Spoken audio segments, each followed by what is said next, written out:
waves with the Hen Hud class of 85 and friends.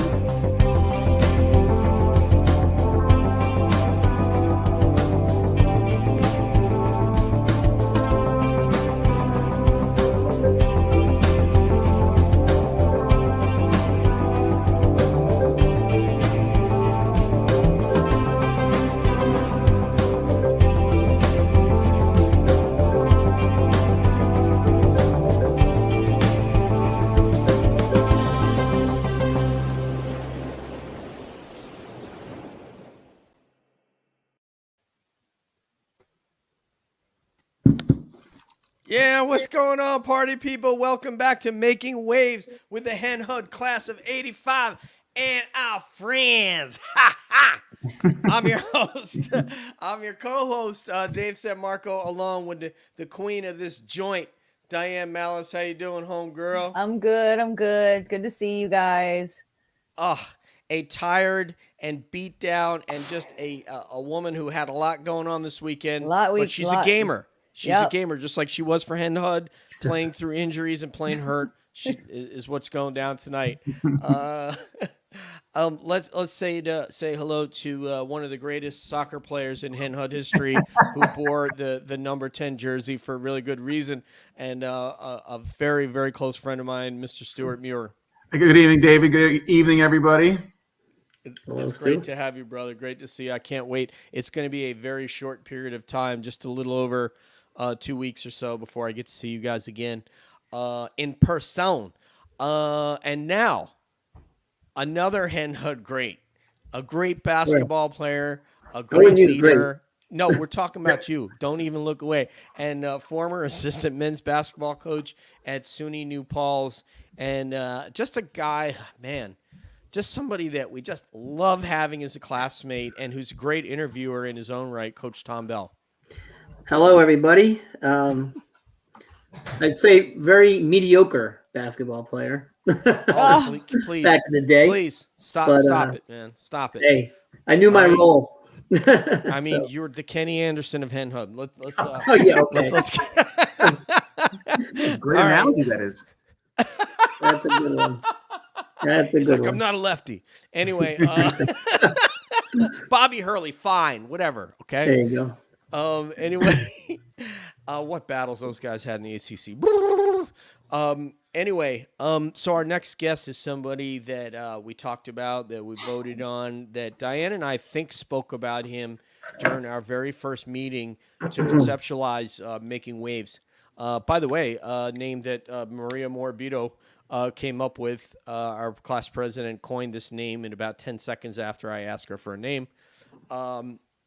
But this individual is quite literally a pillar of the community, somebody who owns an establishment that all of us have frequented, and it feels like home coming back there. I'm so glad that my first night back home in many years was spent at this particular establishment.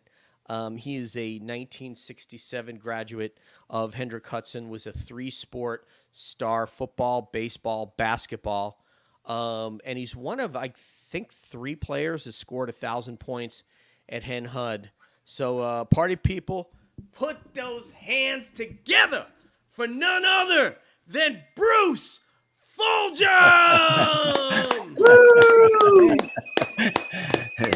Thanks, Dave. Yes! Thanks, everybody. I appreciate it. Can I get an amen for Bruce Fulgum? Let me get it. Yeah! Amen. That's what I'm talking about. Yeah. Yes, Bruce Fulgum. Welcome, sir. I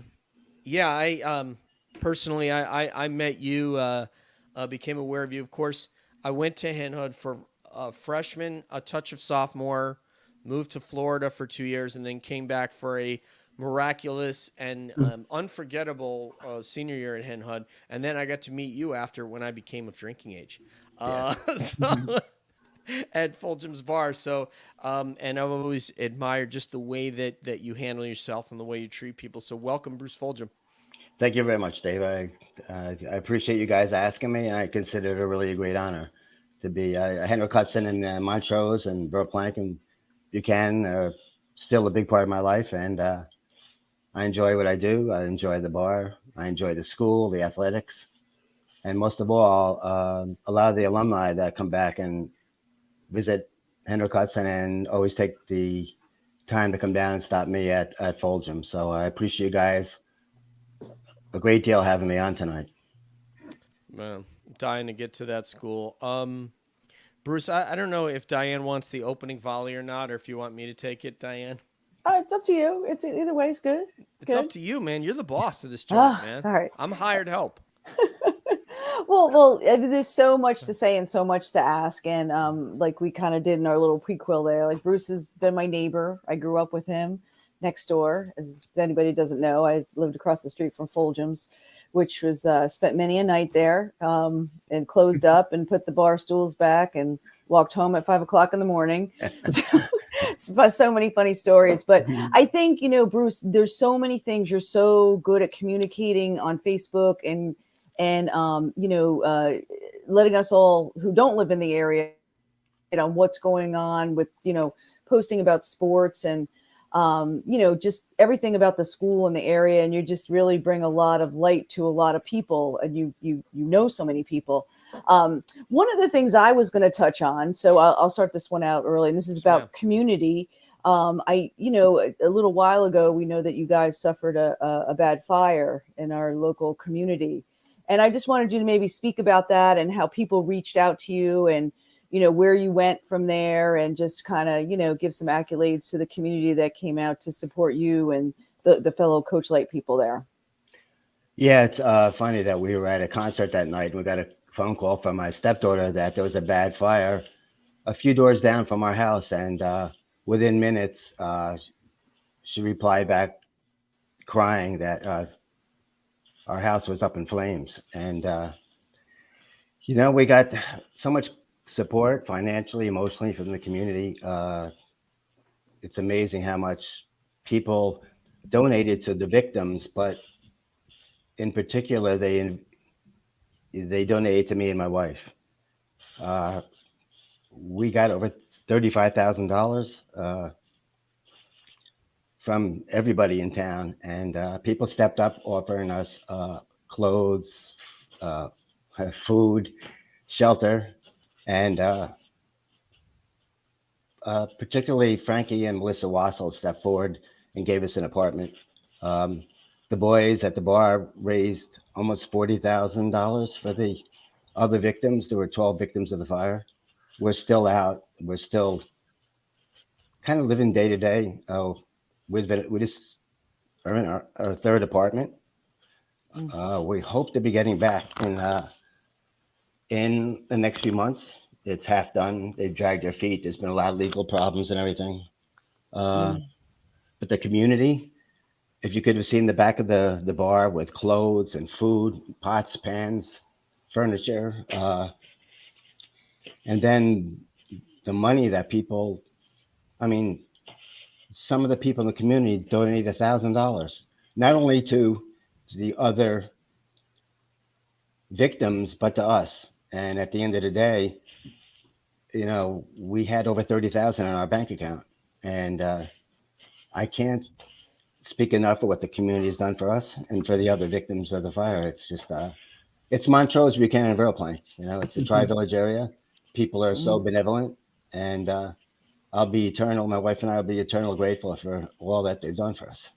Yeah, I think that's what that community is all about. And I'm glad that you touched on that. And that's what we all feel too, that when something happens, everyone comes out and they just do what they can to help everybody, even if they don't really necessarily have the means, but they might have had a little extra something like clothing or whatever, diapers, Yes. formula to give. And that's super, super important. Yeah, it was really amazing when every day cars pulling up, people from Ossining, Peekskill, Yorktown. It was a big deal because the fire was so bad. They had 12 fire companies there. But yeah, it's just amazing. We're so grateful for everything they've done for us. And then when do you guys think you might get back into when will construction start? I don't know where it's at, but they're halfway. They dragged their feet quite a bit with legal problems and things like that. They hired a company that specializes in fire restoration, and they had problems with Con Ed, the power, gas, so many problems. And we sat for a year without anything but the building being torn down. So as of now, they're halfway through. They told us a year. It's been almost 16 months. They said December 1st, which I didn't believe, and now they're telling us January. But comes January, I'm pretty sure it's going to be February. So that's where not just us, 11 other units are in the same boat. Mm. And when you think of it, people have mortgages, and we still pay common charges, $700 a month for gas and Wow. something that Wow. we don't even get the benefit of. Right. So some of these people, a couple of our neighbors, are just on Social Security, and their money was wiped out in 6 months. Wow. So I feel sad for them, and we're doing okay, but some of these people are really having a hard time. Yeah. Wow. Yeah, that is that is a situation that only those who have been through it will understand. Somebody who has been essentially made homeless by I hate to say a force of nature, but it's kind of like a natural disaster, similar to what a hurricane victim feels or an earthquake victim. But I haven't been through it. I've been close a couple of times down here in Florida, but I've been lucky to escape it. But the positive of it is, like you said, is the community came together and you were able to maintain life in somebody else's apartment for the time. And that's something that when I heard about what Frankie and Alyssa did, that made me feel really good. Let's go to the second. We should just go right down the line, like Jerry Rafferty said, since Stuart Muir is right down the line. Go for it, Stu. So Bruce, so obviously all of us growing up, frequented Fulgums, that was part of our lives. But I personally don't know how it's all started. Can you go back to when we first started Fulgums? Oh yeah, it was in 1983. I was working at IBM, and I really didn't like being there. The building, the bar, previously was called G&G's, and it was closed for a year. So being unhappy in my job, I said to my wife at the time, maybe the bar business. My grandfather moved in Montrose in 1943 and opened up the Riley's Station Bar and Grill down by the old railroad station. So I used to 10 bar there at like 17, 18 years old, and I 10 bar Johnny Ritz for a long time. And it was vacant, and I just said, well, what do you think? Maybe I should give it a shot. Being from the area, I thought that gave me one foot in the door because of sports and softball, basketball, all the things I did. And knowing most of the people in the community, like the Bells and like the Malices, like Diane's father, who I was such good friends with, I thought I had a chance. I thought I had a shot at making it. The previous 5 owners didn't even last 10 years. So I kind of begged Ricky Salvatore, who owned the building at the time. Like I said, the building was vacant. The bar was vacant. I said, could I have a shot at it? And he said, yeah, give it a go. So I worked my butt off, rearranging it, painting it, and getting it ready. And the first couple of months was a struggle. But then one night, Sue Tinkleman and her friends came in. I said, wow, Johnny Ritz has the college crowd. I'm actually getting a couple of these people. So then all of a sudden, the next night and the ensuing nights, I was getting more and more people like yourselves. And then the bar just took off, and after 6 months, it far exceeded my expectations. And, subsequent to that, I put 4 additions into the building. I put what Jim McHale says, way too much money into the building when I should have been putting it into my pocket. But That sounds like Jim. but yes, but I love the business. I love the people. And, I have a lot of respect for the town. I just wanted to make it a nice little bar and restaurant where when other bars were going out of business, and maybe I could persevere and prevail. So it's been like a godsend, really. And now my boys I still own it. The boys are running it, and it's doing pretty good, actually. Yeah. Did you think that there was, or did you feel, was there any kind of rivalry between you and Johnny Ritz at the time? I didn't. Stealing take questions. it. I never took it like that because I love the Ritnados.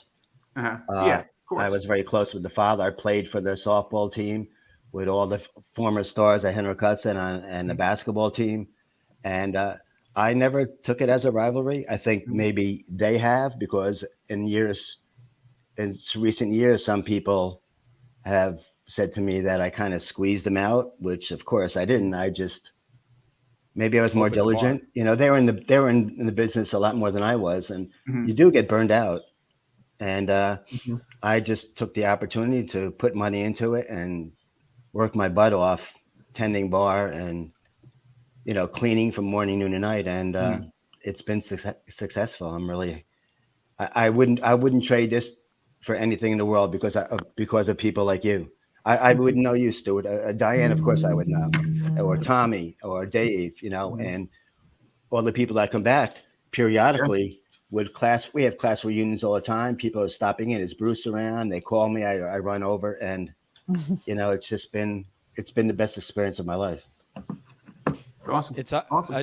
I just want to chime in. I just want to say it's obvious, you know, that is the marker of success.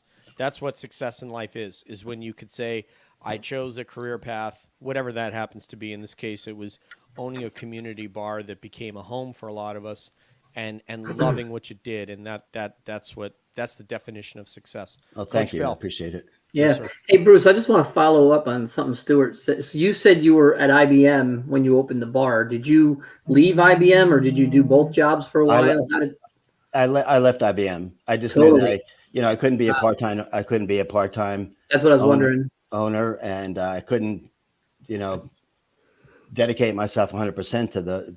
Yep. And back then, you know, I had to clean the bar. I had to run to the Bowery to pick up glasses on a Saturday because it'd be mobbed on a Saturday night. And I just knew that if I was going to do it, I had to give it 100% and Yeah. just be dedicated to it, which I still am, even though Yeah. the boys, Amazing. run it. It's my So it's life. kind of like a big leap of faith, kind of, in a way. Oh yeah, definitely. People Yeah. told me you're crazy. They made excuses. There's no parking. The old people can't walk up the stairs. I mean, people. It was amazing that people thought I was crazy to do what I was doing, and Wow. here It's awesome story. 39. I sit here 39 years later. Yeah. That's probably the best accomplishment in my life, you know. So, Amazing. and what it's brought to me with the community, like you guys, and the school, and being part of the whole athletic program at the high school, and the Hall of Fame I'm involved in, all these things. It's all, you know, it has to do with being an alumni, Yeah. but it has to do with Fulgum's also, Stu. So So that's going to take me into my question, Bruce. So, you know, as a kid growing up, I remember watching you play softball with my brother Jimmy, and of course, I heard stories from my other brothers about you playing basketball in high school. So my first question is,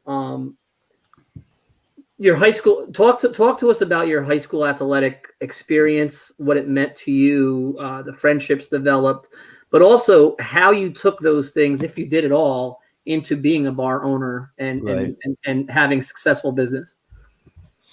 Yeah, you know, playing sports, in particular basketball, which is my favorite, and I've dedicated myself more to that. You know, as captain, I played on varsity for 3 years. We had championship team when I was a sophomore, undefeated till the last game of the year. I had Vince Fedeschi was my basketball coach until he passed away at the end of my sophomore year, who was like a father to me. He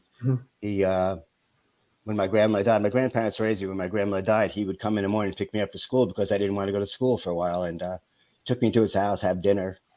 Really took care of me like a father. Yep. But you know, in sports, Tommy, you know, in sports you develop relationships with, you know, coaches and players, you know, that last a lifetime. They still, to this day, every job I ever got, even the job at IBM, had to do with me playing with or playing against someone that liked the way I played or liked the way I communicated or whatever. And every job prior to the bar was a result of playing sports.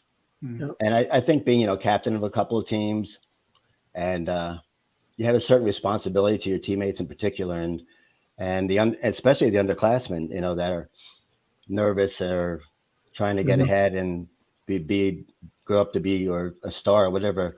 And the relationship you foster with both your teammates and the opposing players teaches you valuable life experience, and which I carried over into my life, into my business life. Being in the hospitality business, obviously, in particular, restaurant and bar business, the relationships you develop with your staff, in particular with your customers that become your friends, like Diane and Stu and Dave and many people. It just it's similar like being on a team, and it's a team together that even though they accused me of shooting too much, it's the team together that gives you the winning results. And I think that's basically, the best way I can describe it. So I just want to take a second, Dave, to speak to the audience as well. Like, I don't think people understand that the era in which Bruce played in, all the way up through our class, 85, the game was so much different than it is now. Kids now can score 1,000 points a lot easier because there's the shot clock, there's the 3-point line. So, Bruce, you played in an era without the shot clock. Yes. And without the 3-point line. So I just think when I was reading your bio and I saw you were 1,000, I knew you were a great player, but when I saw you were 1,000-point scorer, I was like, oh my God, like to do it in that era. Oh, thank you. That just had to be amazing. Like the game's so different. There's no 3-point shot. The game was just slower. Talk a little bit about that. Just, how you've seen high school sports in general, but basketball in particular change over the years. Yeah, it's when we played, we had a big center, Mackley, who was the #1 player in the county. And today's game, there really isn't much of a center anymore. It's more of the 3-point shot, which that was my game, basically. I mean, I could handle the ball, I could dribble, I could drive to the basket, but everybody said I took too many red liners, which is where the volleyball line was, So you would have had like 1,400 points nowadays if you played. Yeah, someone asked me that, and most of my points were scored from the outside, but it's a totally different game. I see the way the kids handle the ball. I mean, I can handle the ball, and I loved when teams pressed me or pressed our team. But I see the kids now. It's just so different. They don't drive to the basket. They don't. Nope. It's all kickback and threes. And I think I would have scored probably a few hundred more points. Absolutely. But, I wouldn't trade that time. We had some great teams, and all the 3 years I played varsity, we only lost 2 home games. We were unbeatable at home, and we lost the 2 games we lost to were Alexander Hamlin and Dobbs Ferry. They were both undefeated, and they beat us at home. That's the only 2 games we lost in 3 years. But the game has changed so much. I go to a lot of the high school games, and I see it, and it's just there's more showmanship. If we did that back then, did that back then. I remember one game we were playing Alexander Hamilton, the only game we lost, and I was dribbling down the court on a fast break, and I threw the ball behind my back. But that's the first time I did it all year. And the other player on my team stopped at the foul line, and obviously the ball went out of bounds. Of course, the coach called timeout. Vince Verdeschi yelled at me and said, "Okay, that's enough. No more of that." So now I see them doing it all the time, but it's totally different. Tommy, you know better than I do. Yeah, it's totally different. Yes. Bruce, last one for me. So you played for Coach Verdeschi in basketball. Who were your football and baseball coaches? My baseball coach, I had Mr. Francis, who was an incredible man. He was a special ed teacher. He was a basketball ref. He was. I played baseball for 3 years, and actually it's ironic. Joe York was my basketball coach, and I was a pretty good golfer. And he said, if I get you the Con Ed Award, which he didn't get it for me, I got it myself. He said, would you come out for the golf team? I said, yeah, sure. So it's funny. I gave up baseball my senior year to enjoy the spring. And I and Frank Dennis ended up winning the league championship in the A division, which was kind of ironic. That's awesome. And then in football, I got hurt my junior year playing football. And because of basketball, I didn't want to jeopardize it because I had, some college offers and things like that. So I was really afraid to jeopardize it. So I ended up running cross country. Oh, great. With poor Joe Riak again. My goodness. Did it all, man. So in football, I had Dave and Don Allen. They probably stayed here heard the names, 6 or 7 years, and then they left. Yeah. So that's about. And I had Mr. Verdeschi, who was quite the man. He played for Claire B. Claire B. He was one of the greatest coaches in history, and he was an incredible man. Probably the biggest influence. I didn't have a father, so he was the biggest influence probably in my life. That's And for the awesome. short time, I remember coming in the 8th grade. Eddie Snyder's considered the best athlete ever, probably Henry Hudson, probably along with like Chuck Riley.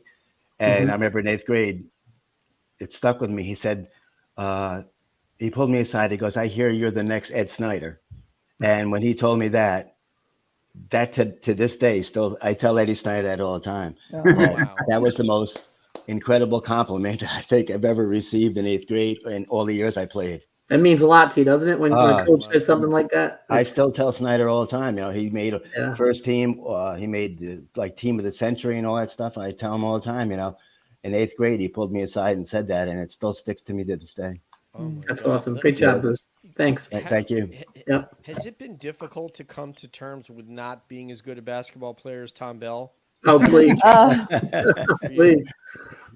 Well, I think I'm too, just kidding. because of all this, so people know too. Sorry, I'm just like darting in there, but I don't want You are to overlook darting in there. this. I was getting ready to I ask you a know. question. Go I'm ahead. just punchy today.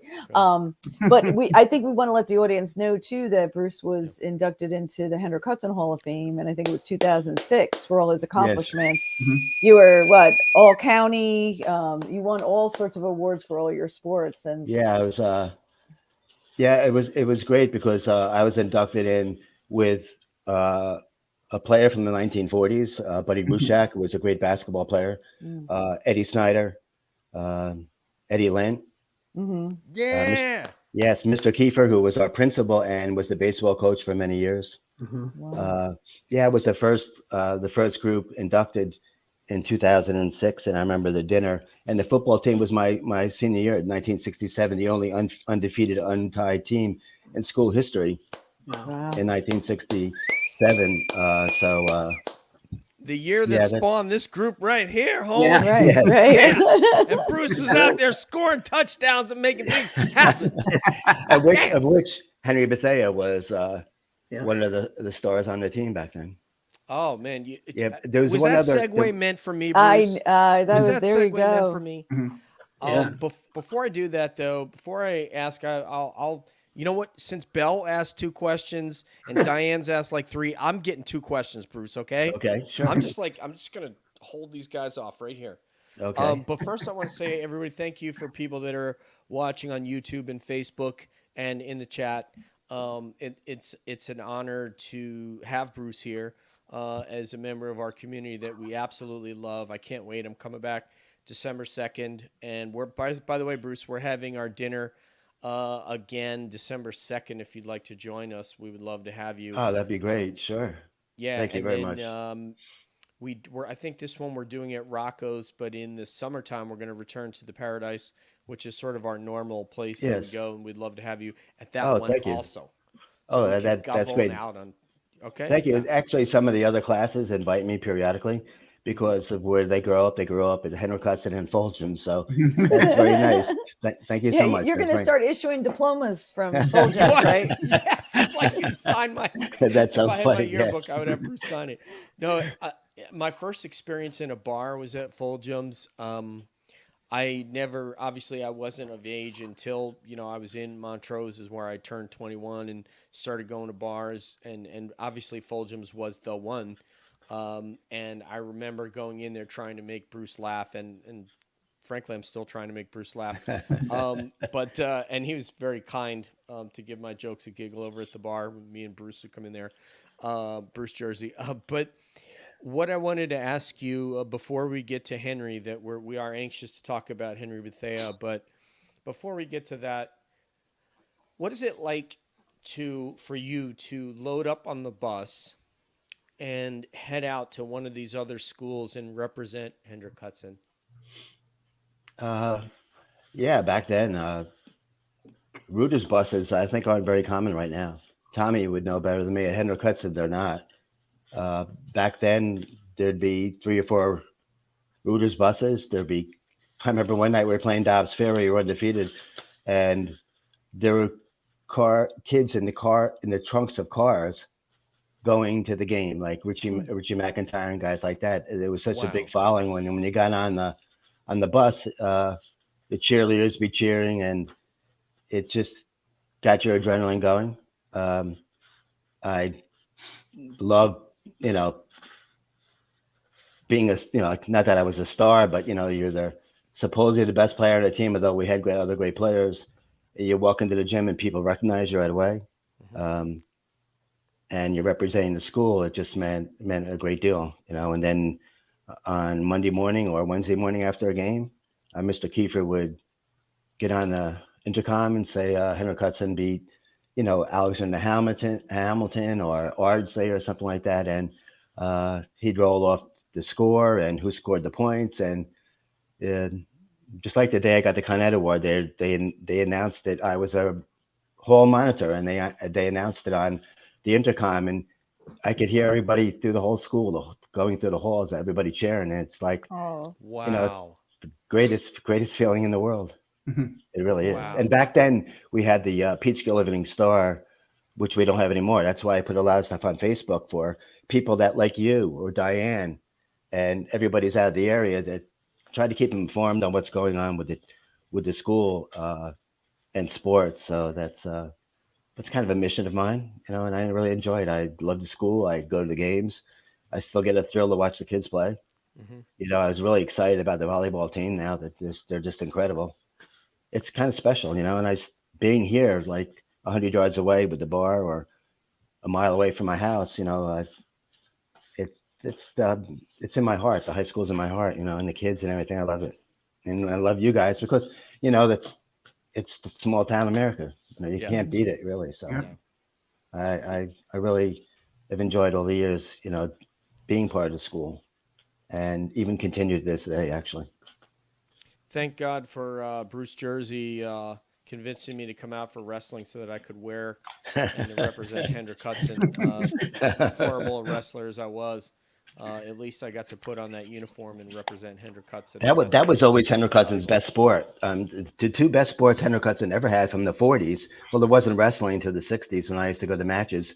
And the matches back then were in the Frank G. Lindsay cafeteria. Mhm. Uh, Wow. oh yeah, gosh. they were undefeated for like 7, 8 years in a row. Wrestling and Wow. baseball, they won it every year, the sectionals, and you know, the two best sports that Henrik Hudson I think are I agree. definitely Yeah. baseball and wrestling. Yeah. Yeah. Interesting. That's great. That's just great to know. I didn't know that. You know, we had Mr. Lavalle on, so we got some history there. But yeah, Yeah. you weren't that bad, David. That's what Danny O'Brien's saying in the chat. Thank you, Dan. He's on the wrestling team with me. Um, but anyway, Bruce Henry Bethea, I became aware of him as a result of your Facebook posts, and then connected with that story through there. Obviously, we are not an area that was deeply mixed from a racial perspective. We're a very Yes. white community, and thankfully, we have had an opportunity to get people to come to school, like John Francis, you know, Stewart's teammate, and Tim Hopkins and Robert. Help me out. He was an upperclassman that played football. Do Rob you guys Smith. remember? Rob Smith, right? Bob He went Smith, to yes. Furnace Woods with me. I think he was in my brother's class, and then so you know, for you to celebrate somebody like Henry Bethea, can you speak to us about what your friendship was like with Henry and why he, as a classmate teammate, resonates with you? Yeah, Henry was he was a foster child. They came. I never forget the day in Mr. Mosquito's eighth grade math class. Mr. Kiefer, our principal, walked in with Henry and said he walks in with his white teeth smiling and the biggest smile I've ever seen in my life, and into Mr. Mosquito's class and said, "This is Henry Bethea. He just moved here from New Rochelle, and he was with a foster child with Cleopatra Jones, who had several foster children on Dutch Street." And instantaneously he ingratiated himself with everyone, and for someone to come in like that, he was the most popular kid in our class. Wow. um, Always down the hall, a big smile on his face. Probably the most beloved kid I've ever seen in school, notwithstanding obviously his service and dying in the war. Incredible athlete. uh, Everybody loved him, you know. whether you were in 8th grade or 12th grade, everybody looked up to Henry Bethea. And not knowing at the time that he would become an American hero, really, he was my best friend. He stayed at my house. We always joked that he's not only a brother from another mother, but he was a brother of a different color. And we always joked about it. Um, he used to come Sunday mornings to my house instead of going to church. He'd skip church and he'd play the Temptations and try to teach me how to dance in front of a mirror, which I couldn't do. But yeah, Henry was special. When we tried to raise money for his bench, the outpouring of not only money but love and comments and letters. Unfortunately I lost him in the fire, but I saved everything from that day. And just a great kid, loved by everybody. Wow. And as a player? As a player, he was incredible. He's best football player, best running back I've ever seen. He gained in 8 games almost 1,000 yards, receptions. Wow. He was 3rd in the county in scoring. He was all county. And one quick story is against Dobbs Ferry. He was the perennial champion. There was a kickoff, and Henry ran it back for a touchdown, and it was a clipping penalty. So they had to re-kick it. And what did Henry do? He ran the next kickoff all the way back for another touchdown. and when he was running into the end zone, the coaches were a little ticked off at him. Ronnie Stubblefield was a great basketball player, chasing him down the field. And the last 10, 15 yards, Henry turned around and handed the ball out, telling him, come and get it. And that was the last game of the year. They were undefeated. Back then, they didn't have the state championships. I wish they did, because they had like 4 guys on all county, and which one was Henry, Chuck Riley, Jimmy Bertolini, and John Palaccio. Wow. But just an incredible football player. And to tell you the type of person he was, we would practice down at the VA, down by the water, and we'd end up in the dark. And on the way back, Henry would sing and everybody would listen and possibly sing along with him. He'd sing in the still of the night every night coming back from practice. And when I think about it, and we think about it, the guys still talk about it to this day when we get together. Every night he would sing in the still of the night coming back from a long, sweaty practice. That's Do you the guys type of remember kid. that song? It's a beautiful, like, 50s song, right? Yeah, not the Whitesnake version, obviously.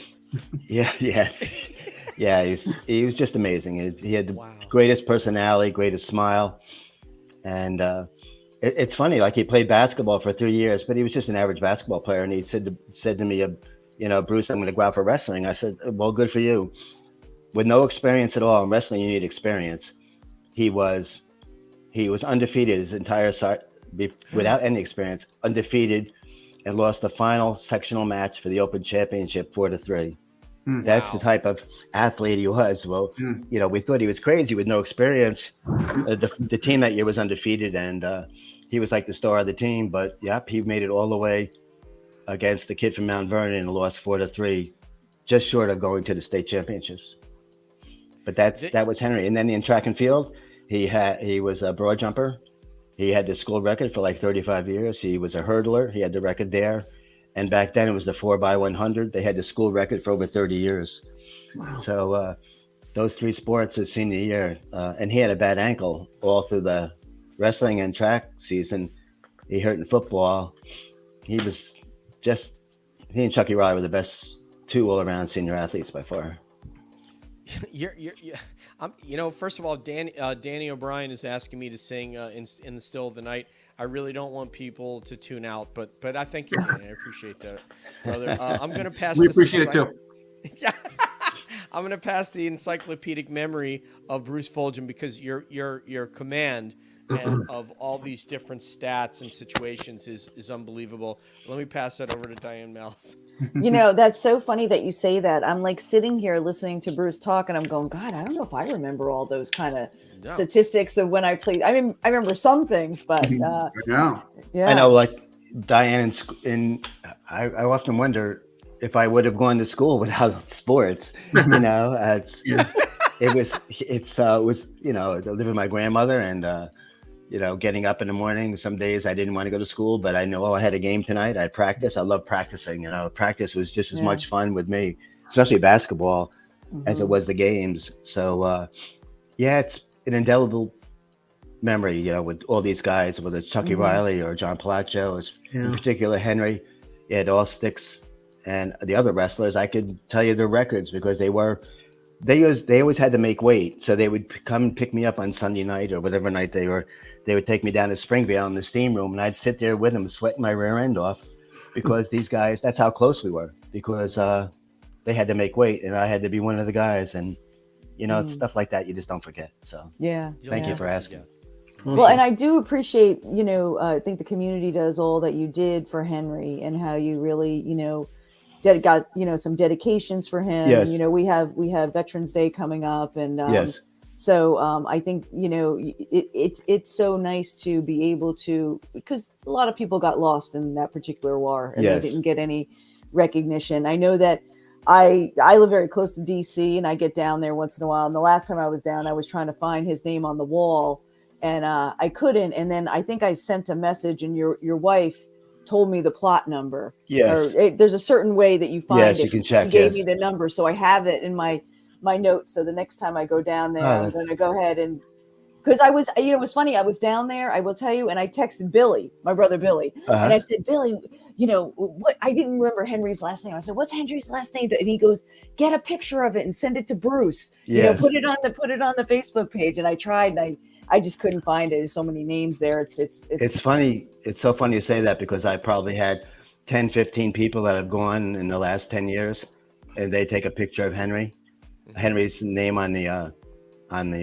Memorial Wall, and they send it to me all the time. It's just so gratifying that, that in a little way, him not having any family and his brothers passed away, he has no one to remember him by, and such a great kid who enlisted, wasn't drafted. Everybody was being drafted back then. I tried to talk him out of it, but I couldn't. Yeah, it's special when people. Wow. I just got two a couple of weeks ago. Chris Beloff and Jim Murray. They both sent me pictures of Henry's name on the wall. So it's nice. It means a lot to me. Thank you for bringing that up. And so, at what age was Henry? Was he was out of high school when he enlisted? Yes, or? he was 2 years. He went to college. He kind of broke up with his girlfriend. He was kind of disillusioned with the whole process, and he said he told me he was going to enlist. And Jimmy Bell and I tried to talk him out of it. And Jimmy actually took him to the recruiting office in Peekskill. And I said, this is not a good time to go and enlist. And then he not only enlisted, he volunteered for Vietnam, and it's still upsetting to this day when I got the message that he died. Yeah. He was only there 9 days.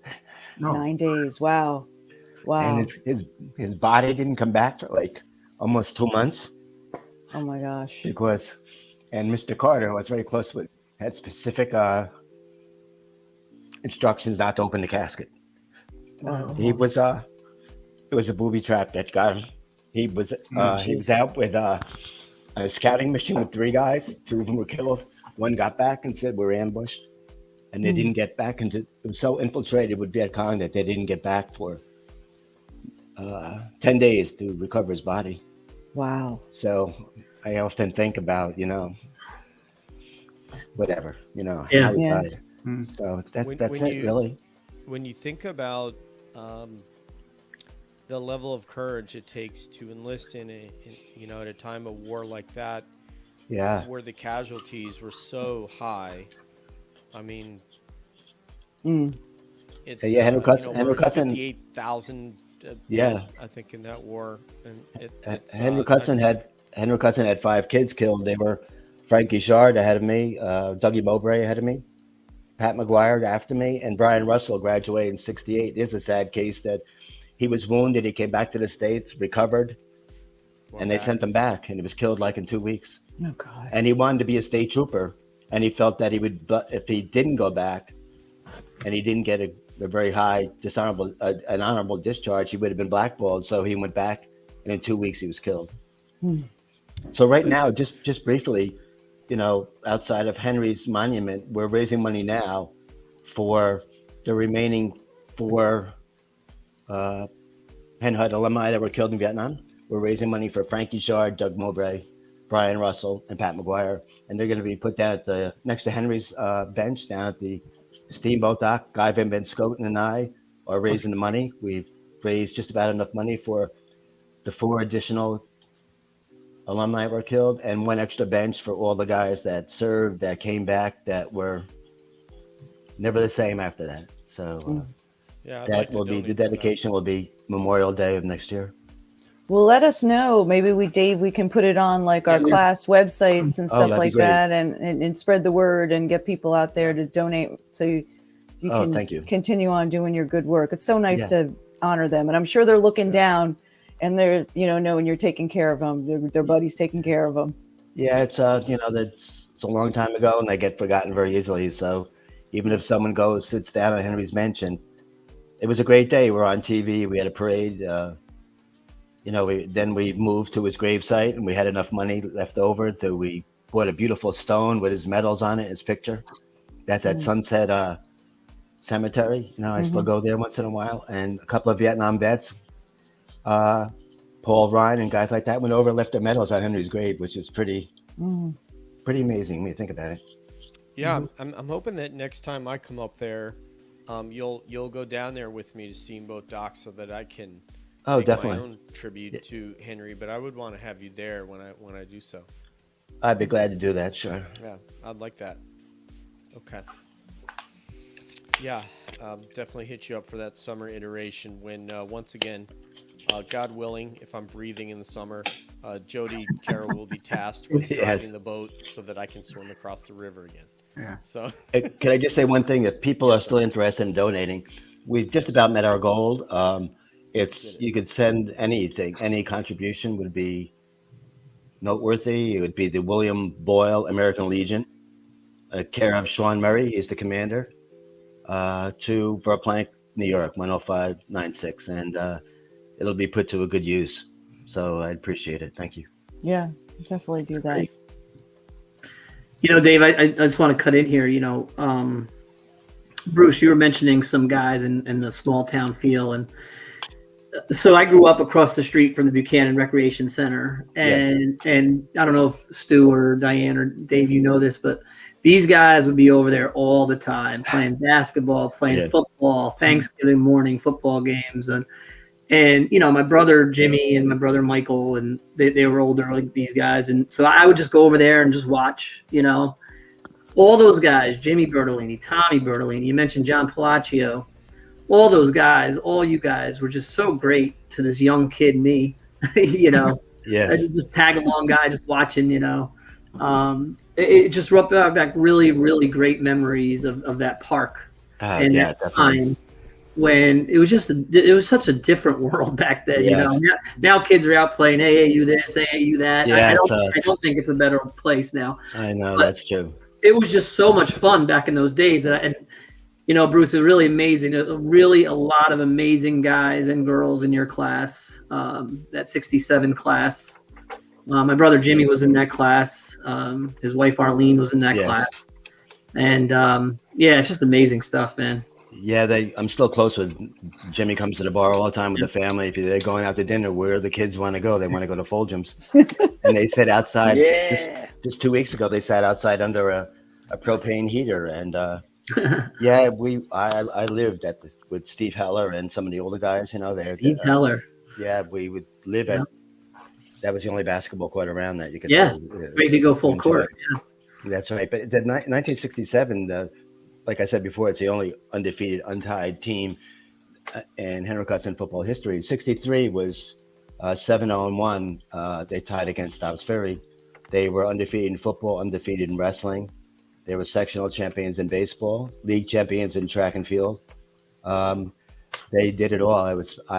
Maybe 1960. It comes close to the class of 1967, but basketball, we were.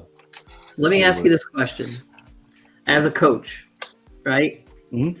Hen Hud football is traditionally around 500, right? Yes, always. All the sports, they just do the best they can.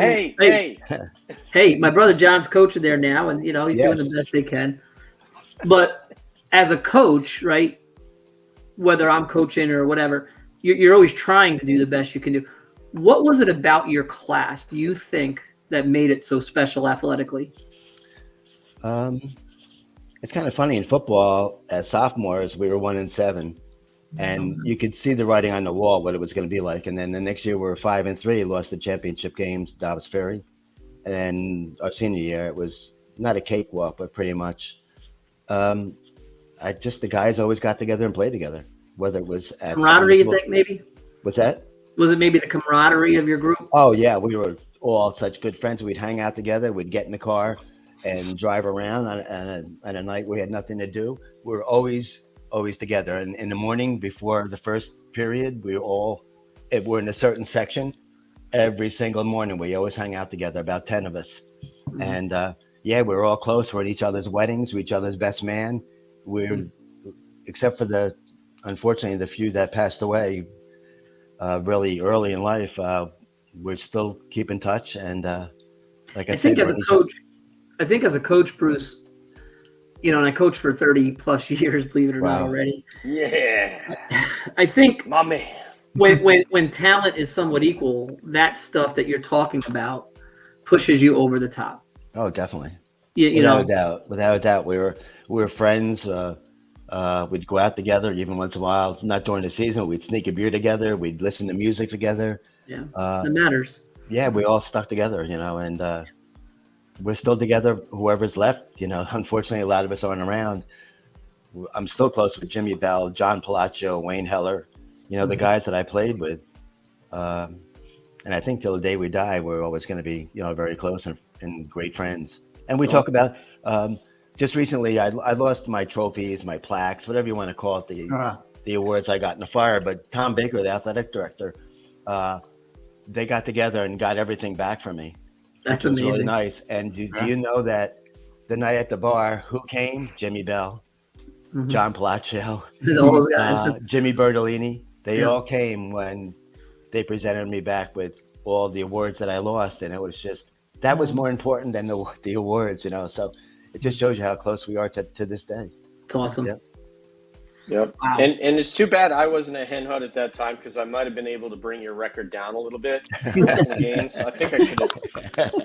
And with T Bell, I think a great coach does make a difference. I feel like with that 91 UNLV team, against them, Tom, if you were coaching Duke, I think they would have won.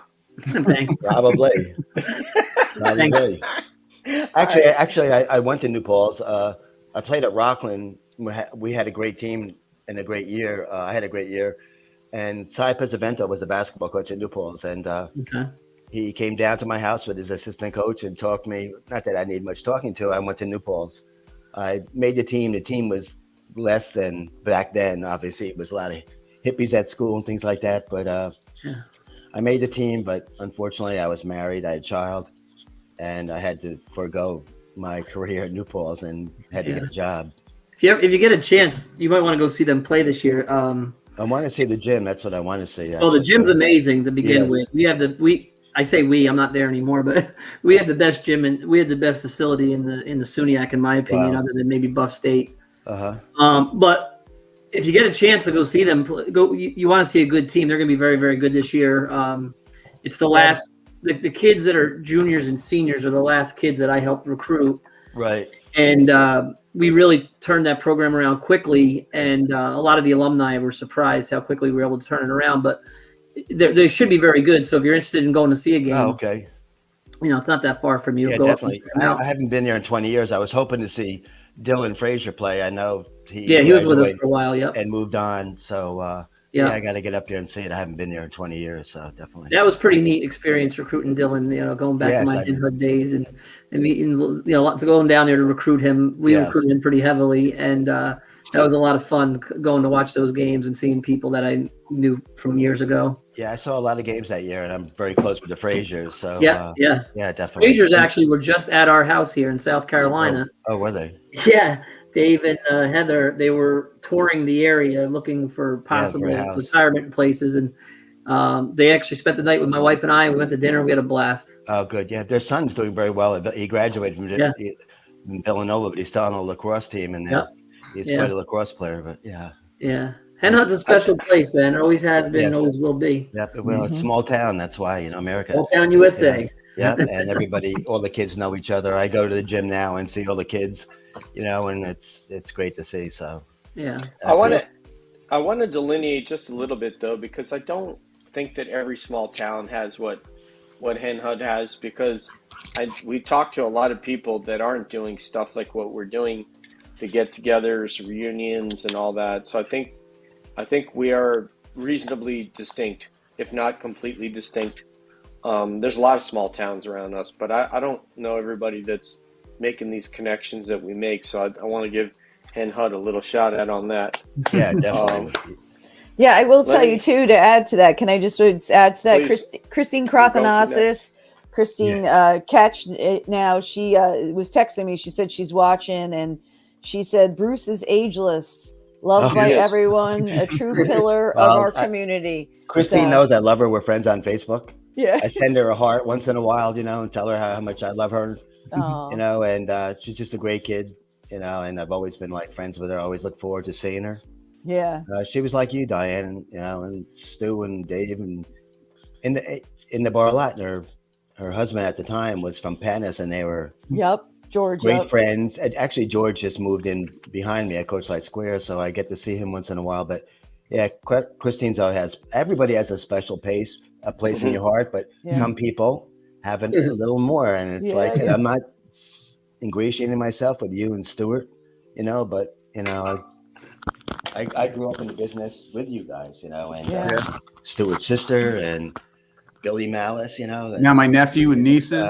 Immeasurable. Like I said before, I could be a world famous surgeon, but something, I wouldn't trade it for all the years I've had in Montrose, getting to the generations, knowing the kids, it's just very special. Yeah. So Bruce, the last time I was in Fulgum's was in August. I was going to say yesterday. Yeah. If he was close by, I'm sure he would be.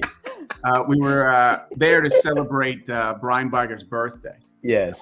His wife had made a point, at his funeral, that she wanted to do this because that's where they met and that's where they fell in love. I know it's and Brian was such a great kid, and when I got a message from Brian's family that they wanted to be there, I couldn't be there. I was away. It makes me feel good that people feel that way about coming to the bar, especially someone like Brian. It was just, Brian, he was such a, I know how close you were with him. Yeah. He was just such a great kid, he's from Montrose, and I'm close with his family. It's really special that people, after their wedding or unfortunately for funerals, where do they want to go? This is where they met. Yeah. Some of them where they got divorced. How often do you hear, this is where I met my wife or my husband? Do you hear that all the time? Yes. Yeah. All the time, definitely. Yeah. And, I can only imagine how many people found their significant other in your bar. It's amazing, really. I love hearing it. So that's why it's always been so special to me, Yeah. So I appreciate that question, definitely. I did want to ask about that, Bruce, because by virtue of the fact that you were the owner, you were sort of a bouncer, you had filled a lot of different roles at Fulgum's. I'm curious if there are any moments that stand out that are best moments, perhaps best bar fights that you had to see and then break up. Like, would you like to speak about some moments that stand out in either arena, best moments overall, best fights, and who was involved, et cetera, that didn't get arrested, or maybe they did? It's funny, that we became a big Panis bar at one point. Before the stadium opened up, so many of the Panis kids would come. So every once in a while, you'd get a little entanglement with John Lynch or someone like that, and but we were a big Panis bar, and I got to be friends, and I still am friends with quite a few of the kids that that came from Panis. But every once in a while, you get kids from other schools and stuff, and they get beer muscles and things like that. Those days are long gone. That was more or less like the late 80s, early 90s. I ended up getting big bouncers. The bouncer I have now is 6'11". Wow. And he stands at the door. We haven't had any problems at all since he's been there. He just stands there, and you take the good with the bad. it's that business, but Sure. the more I got into food in a restaurant, like Diane said, how come you didn't have the food when I was there? Remember that comment, Diane? Yes. Yes. I know. I don't forget things like that. You don't forget anything. No, I don't. apparently. Yeah, it's. I mean, the food looks so amazing, and I know you said that. I'm gonna chime in because I have a really good friend that I met. She was from Chappaqua. She she's a chef, right? And she lives in Briarcliff. And I came back a couple years ago and I was like, hey, she was like, oh yeah, you want to meet at Fulgum? She's like, they got the best clam chowder. I was like, they're serving all that kind of food now. I was like, what? Back when you went and Stu went, we only had lunch, and then after expanding, I put the kitchen upstairs, a big commercial kitchen and everything. So it's settled down a lot. Let's put it that. Every once in a while, you have the out of towner that comes in, but it's been very peaceful. It's and a much more mellow feel when you're going to definitely. Fulgum's now. You would know, question. Stu. You're in the middle of it a lot. You would know. Because there was times you walk into Fulgum's and you would pretty much sometimes take your life in your own hands going in there, depending on the evening and what the crowd was like. Yep. But recently, I do want to mention one thing about Panis, though, because we did gain literally a family member because of this, and I'm talking about Lori Larson. I was going to mention Lori's name. She's one of the Panis girls that hung out there with let's see, Barbara Beck and some of the other girls. Barbara Beck Conley, and she still comes in once in a while. I just saw her 2 weeks ago. She was in there with a friend having a drink on a Saturday night. There was low-key music because we have a lot of acoustical stuff, and it was great to see her. And Lori, I've been friends with Lori, years back with you, Stu. She was always with you guys. Yeah. So I mean, I saw photos from the '80s. Like now, she still hangs out with Cheryl and Merle. And all these other people, or Selena. She's like literally like part of our class now. I've told her. But I've seen photos from the Jersey Shore in like the late '80s and early '90s with Lori Larson, and they had the '80s hairdo. So I love it, man, that we were able to sort of build on our family from people outside the school that I literally thought she went to our school, literally. Yeah, those girls, Merle and Lori and Barbara and all that, man. I used to have pool parties, and they used to come to the house and. They'd go through. I had a big picture window, and they'd see the shenanigans going on. I had a big in-ground pool, and people would be diving, throwing firecrackers in the water and everything like that. Jackie Karst, Eddie Tandy, those guys. And oh my goodness. Yeah, they just sent me pictures recently of them at my house at a big party. So they've been a big part of the bar, and happily so. Definitely. I've got a Hen Hud football question, too. I want to throw this at you because you appear to be somewhat of a Hen Hud football historian. And by the way, this fancy microphone, I have the USB port that adapter has decided not to connect my mic. So I'm using just the AirPods right now. So my sound is not quite as good. Put it back in front of your face, Dave. No, it's not doing it. I have the just put it in front of your face. Thank you, Stuart. I love you. You can always count on Stuart. He's brilliant. Of course, yes. It's that Pete Scottish Perez. humor, Yes. I used to think he was Irish, and he told me, "Don't you dare call me Irish." Oh my God! The only time Bruce and I almost came to blows. He was the first. He gets violent. He was the first Scot that I said to, and he goes, "No, I am not Irish. I'm Scottish. I'll never forget that." All right, I have two questions, and then these are our final questions. Then we'll get you out of here, Bruce. Sure. First of all, Pete Perez. Do you remember him as a Hen Hud football player? I sure do. Yes. What position did he play? He was a running back. How good was he? All that stuff. Go ahead. Yeah, he was one tough. He played with Catano, Tandy, Perez. He was good. Richie Ryan. They had a really a great team. I think they lost the first bowl game they played, but Eddie Tandy said to me that he was the toughest running back that he ever saw. He was just and also John Finch. John Finch, who just passed away not too a while ago, actually.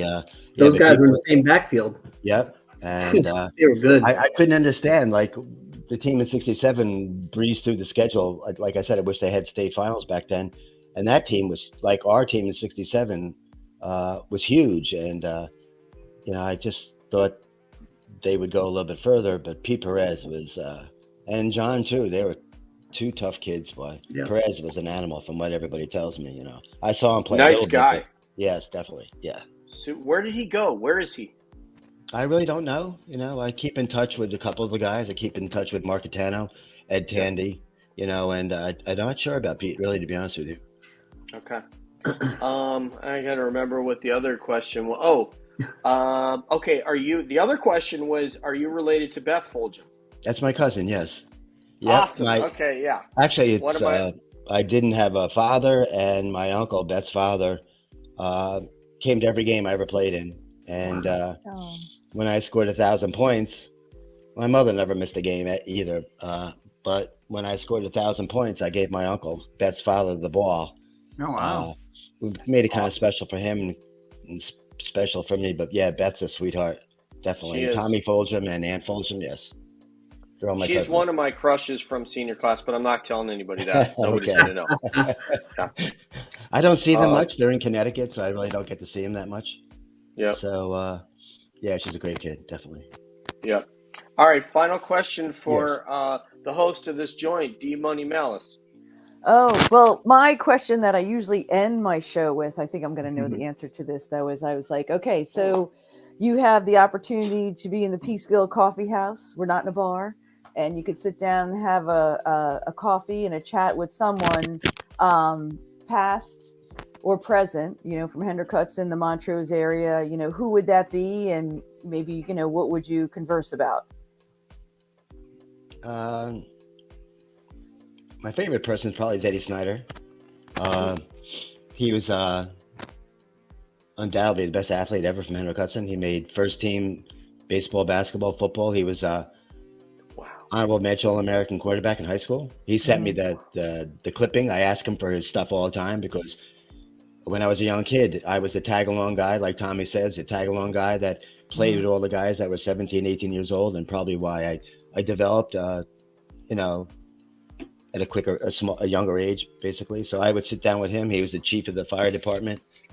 I ask him to this day to give me his scrapbook from high school. He always promised me he's going to dig it out from the archives, so, but, I played with him basketball and softball for years in tournaments all over the East. And, he's probably the most interesting guy because he knows guys from the 40s and 50s that have been forgotten that were as good athletes as me or anybody else. Wow. And, that's why, I try to ask people for clippings or anything that can contact me with guys back in the 40s and 50s that have forgotten about it, because it's a relatively new thing. It started in 2005, the Hall of Fame. Yeah. But Eddie Snyder definitely was always. So I know Eddie through the fire department. Of course so you do, I've heard he was a good athlete, but talking to you tonight really just really exemplifies a lot Yes. about him. So but Yeah. Eddie was a good time. He hung out with my dad and Definitely. Yeah, Judy and I hung out with Judy in the bar, and Charlie used to play in the band in the bar. Yep, and exactly. Yes. Yeah. Yeah, Eddie. Family. Hey Diane, can I add on to the question asked Bruce? Yeah. Who else would be at that table? I realize Henry would be one. Who would be the other person that would sit at that table at the coffee house with you? Probably some of the guys I played with. Chucky Riley is not here any longer. Okay. John Palaccio. We still Jimmy Bertolini. It's just we have this connection that. But some of the guys in the early 60s, late 50s that I played with that were, I was 18 and they were 26. They're all gone basically, except for Eddie. And I would definitely love to sit down with them again and just. We used to go back to Johnny Ritz and have a few beers in the back and spend hours talking about this guy, that guy, sports, college, and it's something you never forget. I have pictures of all of us back there, and there's a lot of special guys in my life that I think they encouraged me for sports, and I can attribute a lot of my success, or if you want to call it success, to those guys. Success. Those guys helping me grow up without a father. They dragged me around, and everywhere I went.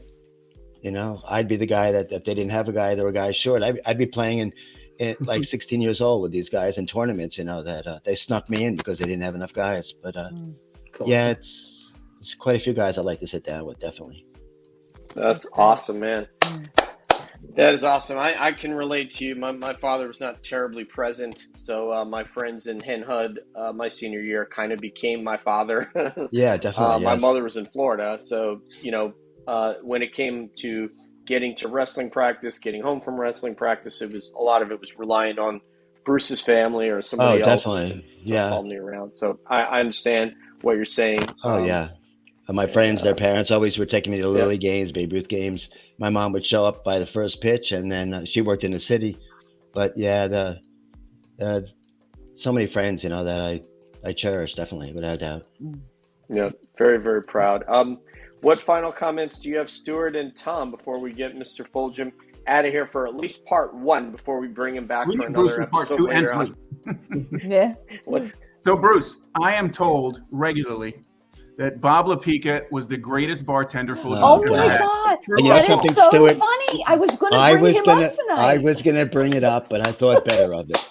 Oh my goodness. Bob attributes every penny I ever made to his success. I know. He tells me. And when he still comes to the bar on Fridays, there's some cops that come in and they BS, and inevitably it fails that you should have seen it when I worked here. Like everybody came just for him, Oh you know, my and God. no one came for me or Brian Kelly or Mike Dixon or any of those guys. It was all, Yes. especially the women, especially the women. Oh, he So, was a talker, wasn't he? I'm glad you brought his name up. Yes. Oh thank my you. God, that's so funny, Stu. I was going to ask about it. What is he doing now, anyway? We're all He works in connected. sales. Guys. He still works with Stu. He's one of our commercial sales people, but according to his business card, he's a vice president of commercial sales. So Yes. Sounds like him. Hey, Diane, You he's were the guy raining on that parade. he's the guy that's talking about. He hands you the contract, you sign it just to get them the hell out of here. It's true. That's why it's successful. Stu will tell you that. It's perfect. I love it. I love it. Where do I sign? Here's my pen. Yeah. Yes, exactly. Get the hell out of here. That's funny. Coach Bell. Wow, just a great show, Bruce. It was great catching up with you and hearing a lot of these names again, and Definitely, Thomas. coming back to my childhood. But you truly are a Hen Hud icon, and I jump back to that leap of faith you took, leaving IBM to start a business like that. God bless you, and thank you. Absolutely amazing story. Thank you so much for joining us I tonight. I appreciate it, and I've always been still close with Peter. See John at the gym all the time. They're all around, aren't they? Jimmy's one of my best friends always. So yeah, but, it's great to see you, and good luck. Thank you. Down there in the Carolinas. Yeah, thank you. And Diane, I always had a crush on you, even though I'm 50 years older than you. But you are the sweetest girl, and I think when I see you on Facebook, I think about the times in the bar, definitely. Oh, I know. You always were so sweet to me every time. We've always had a good relationship. I Yeah, love you dearly. I loved your dad, your brothers. So your dad I was very close with in the firehouse, and yeah, he was the fire marshal. He always would tell me, Bruce, that dumpster is too close to the Cabana building. So great talking to you and seeing you. Hope to see you soon, Diane. Yeah, I hope so too. I'll make sure I stop by Definitely. when I'll get your number. And Dave? Yeah, and we got to get you on a round two. I will have to do a second round with you, Bruce, or we might have you co-host with us too when we have another guest on, because everybody that we have on is a Hen Hud centric guest. So maybe you'll want to co-host with us. So. Yeah, someday that would be fun. Maybe I could get some of my friends to chip in. Yeah, like Palaccio or Snyder or Bertolini, Bell. They would have more stories than I have, believe me. So I am game. Tell those guys that Bruce can be the coordinator to get them on, and we'll get them on, because I love doing this stuff. You know, I want to say yes, ma'am. Just real quick on that, just have them like sitting in Bruce's living room drinking some beers, and you just kind of like a listen in on their stories. You know, we'd be there, Diane. We'd be there for at least 24 to 48 hours, telling everybody after each beer how great we were. Dude, I'll tell you what, man, we could do better. That. We're better in our minds than we were on the court, but that would be incredible. That would be so much fun. But that'd be a hoot. Yeah, maybe for a later Bruce, day.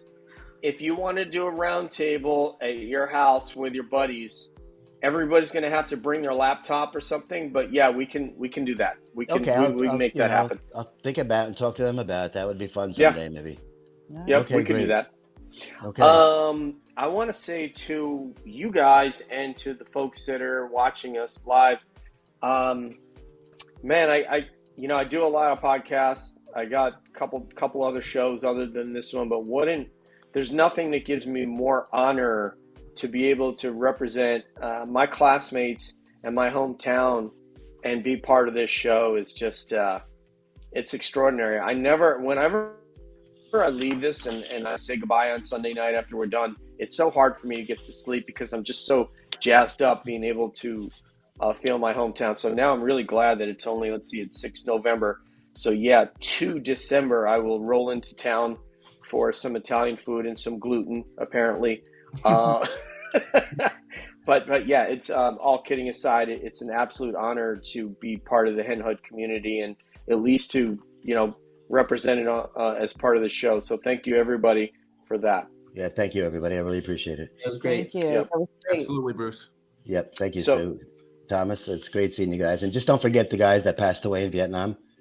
We won't. Henry, Absolutely. Yeah. Frankie Shard, Dougie Mowbray, Pat McGuire, and Brian Russell. And several of my friends that came back that died alone. Dougie Wolf died alone in his house. They found his body 6 months later. Just remember those guys, being an athlete in high school is great, but these are the guys that really make you think about your community. So just don't forget them, okay? Yeah. Absolutely. No, you're right. So I think so in order to donate towards getting the rest of our Hen Hud Vietnam veterans bench complete that will be co-located with Henry's down at Steamboat Dock, Sean Murray is president of the William Boyle American Legion, Verplank 105-906. For those of you military guys and gals, please donate there. I'm going to, now that I know that this is a thing, and let's get everybody recognized. Thank God Bruce got Henry recognized. I think that means a lot for our community. And Bruce, if you have more details on that or websites or any of that business, then next show we'll put them up. In Okay, fact, great. I think, Diane, we need to make a Facebook page for the show. Yeah. Yeah. It's a good idea. Yeah. Yep. Definitely reach out to you if any more details come about. Okay. Yeah, We'll need to. have a ceremony Memorial Day. The families are involved. What families are left of these people? So it'll be Memorial Day. But thank you so much. I really appreciate you, putting it out there. Yeah, absolutely. Yeah, Absolutely. it is an absolute honor to be involved with you guys and to be part of the Hen Hud family. So for our guest, the legendary Bruce Fulgum, for Coach Tom Bell, for Stuart Muir, the one of the greatest soccer players, number 10 ever, and Hendrik Hudson, for the multi-sport athlete Diane Mouse. This is Dave San Marco saying peace out, one love. Thank you, guys. Good night, everybody. Great to see you. Good night, guys. Great to see everybody. And as Thank you so always, much. Bruce. Okay, Bye. thank I you. It's always an honor. wonder what's up Okay, around bye-bye. the bend. Bye.